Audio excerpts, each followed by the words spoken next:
คนดีกับเพื่อนสาวนะออกใหญ่ได้หลายไม่ดีไอ้ได้ซอดอกไม้เพราะเป็นดีเขาเวลาโจ๊กคือไหนเบื้องนี้โจ๊กแล้วไปโน้ตเดินซอยไปเป็นเพื่อนฝูงเนาะผูกแขนหลังจากที่ทำแก้ผูกแขนแล้วกามาคิวเพื่อนฝูงพี่น้อง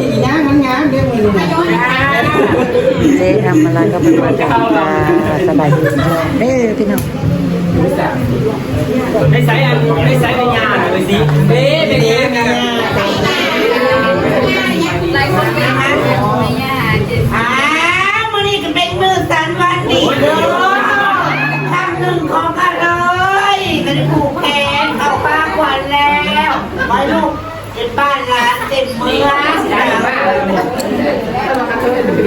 ลูกไปทำทุกข้อยังไปกันเรากันไปจะบอกคอยว่าแง่หูมันอาจจะนัวว่าแง่จอยว่าดีดีเขาจะเป็นคนไหนก็ว่าแง่อย่าใส่แบบลูกได้คนเสียวเลยว่าแง่อยากกินจังใดก็ยิ่งมูคอยเย็นแต่เจ้าเมื่อบ่อยบ้านเป็นแง่ไปตามนะตามไปเอาไปตามไปเอาเจ้า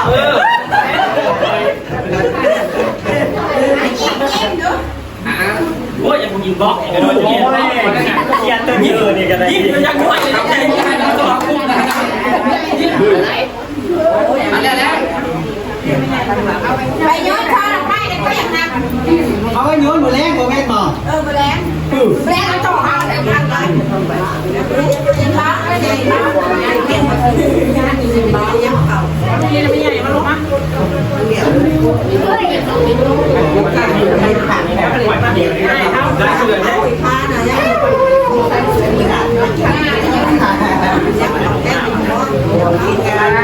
ไปหน้าไปยืนรอบก้อนไปจากบ้านไปกันนั่งงง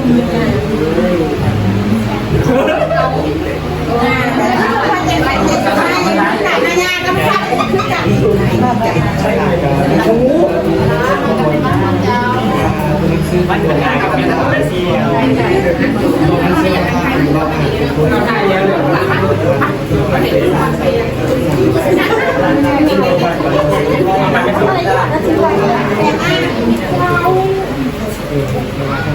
นั่นนะผู้เล่นนะก่อนนั่นนะห้ามได้เลยได้สอนจะคิ้วได้เออบัณฑิต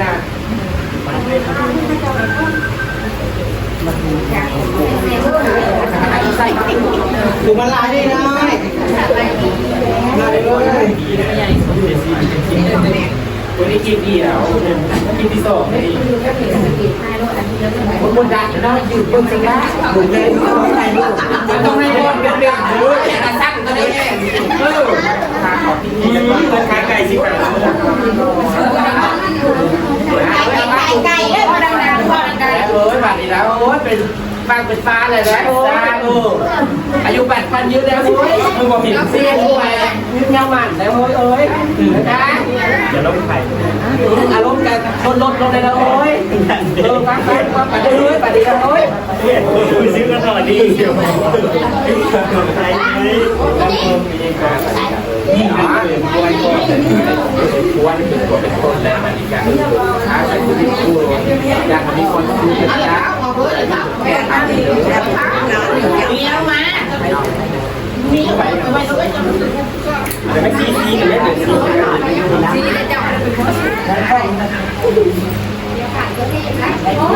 พอที่เขามาปลูกอยู่หรือว่านี่ครับ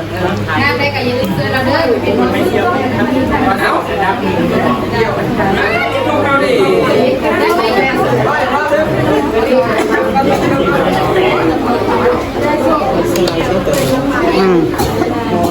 ห้อนไม่เอาเนาะห้อนเอาพี่น้องมันเป็นคนลายในห้องเนาะมีไปโรดในนี้ทุกมันเนอะมันคงมีทางด้านแล้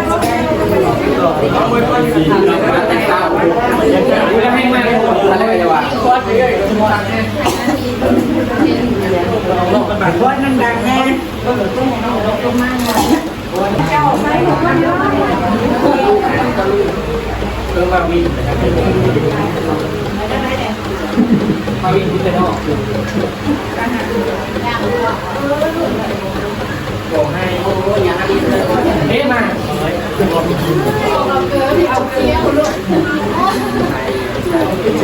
โอ้ลูกแม่แล้ว อาลิสน้องอาลิสกับแม่เป็นกันลูกกระแคนแอลเตรียมงานแซว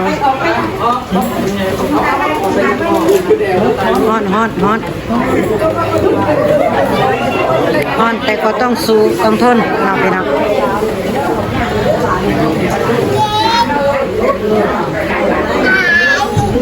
ไ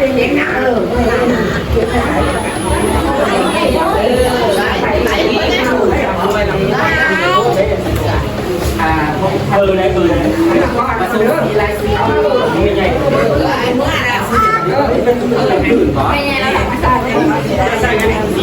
ถ้าคุณได้เปิดแล้วนะเพื่อนซื้อเขาโต๊ะหลุดบอกเป็นหน้าก็ดีใจแล้ว บอกสอนว่า กินข้าวข้าวเดี๋ยวดีใจกลัวถึง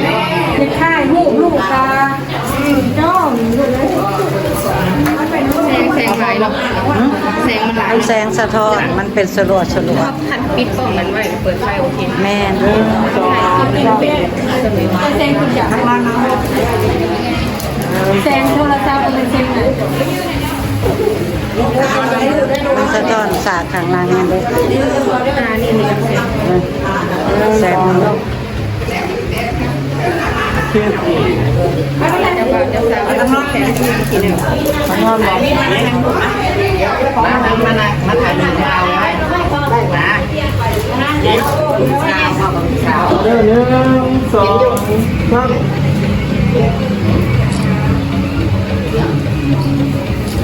มื่อนี้วันที่1เด้อนี่เงินบุกแค่แรกกับไปทำทุนต่อในเงินลายคือ วินเปร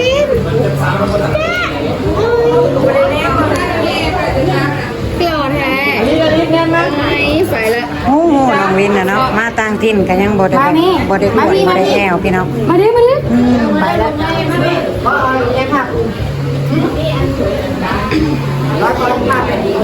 เจ็ดตุยแล้วถ่ายจานทีแบบ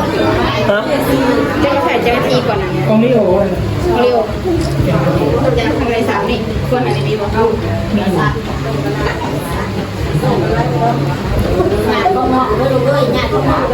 แล้วบ่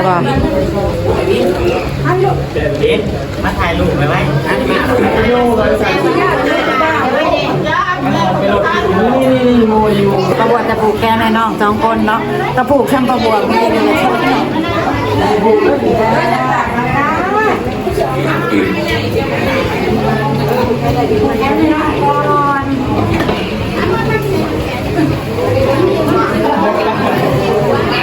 เป็นยังกระเสียง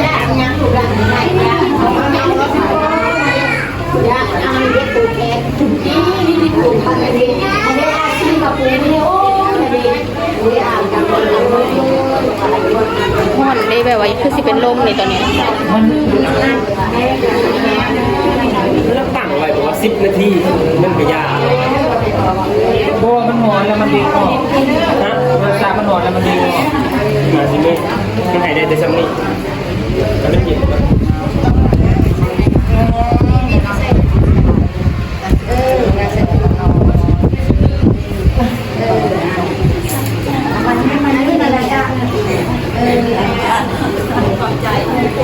จ้าเนาะขาวพี่น้องโอ้ยอันงัวงามคู่เพิ่นว่าพี่น้องเป็นตาฮักเป็นตาแพงแต่แท้เด้ปานใดสิมีงานมงคลน้ำเพิ่นละบาดนี้ต่อไปแม่นน้องวันหรือน้องแสงล่ะฮะ ว่าได้เป็นเพราะได้แต่เป็นแขกงานแต่งกัน รับบทแต่แขกรับเชิญป้าไปนั่งอยู่โต๊ะอยู่ตั้งบัดนี้มันฮ้อนมันอ้าวเสร็จแล้วจ้ะพี่น้องเฮ็ดพิธีผูกข้อต่อแขนกันแล้วจ้ะก็คือว่าจบพิธีเนาะต่อไปก็รับประทานอาหารกันจ้ะเสร็จแล้วก็จะออกมากินข้าวกินน้ำอยู่โต๊ะนี่ล่ะจ้ะพี่น้องมีหยังบอกคือบ่เห็นซอสเด็ดล่ะเกิดอะไรขึ้นเนาะเฮาละนั่งอยู่ไหนก็ดอกก็มากินข้าวร่วมพากับน้องแซงน้องวันนี่แหละจ้ะพี่น้องเจ๊แล่ ไม่ได้กินข้าว จ้า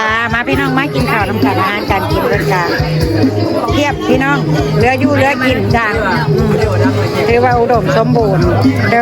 ยพี่น้องโดยแขกคนกันหลายพี่น้องเจ้าบ่าวเจ้าสาวกำลังออกมาจากมาตอนหักแขกคนเนาะพี่น้องเนาะเจ้าบ่าวเจ้าสาว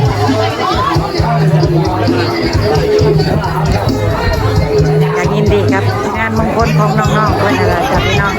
ดีอกดีใจน้องๆเพื่อนกับประบวชค่ะเป็นส่วนหนึ่งมาร่วมแสดงความยินดีน้องๆเพื่อนจ้ะพี่น้อง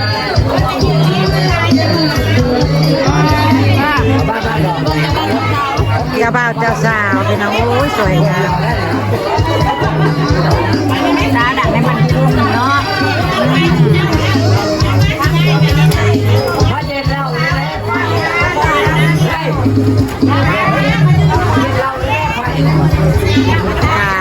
หลังจากเสร็จ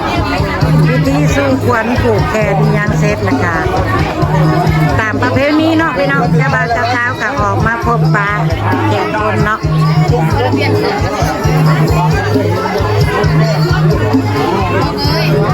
อาหารการกินเพิ่นก็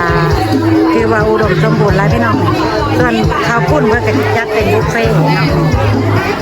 เสิร์ฟเองเลยค่ะคือภาพบรรยากาศในงานเด้อพี่น้องเด้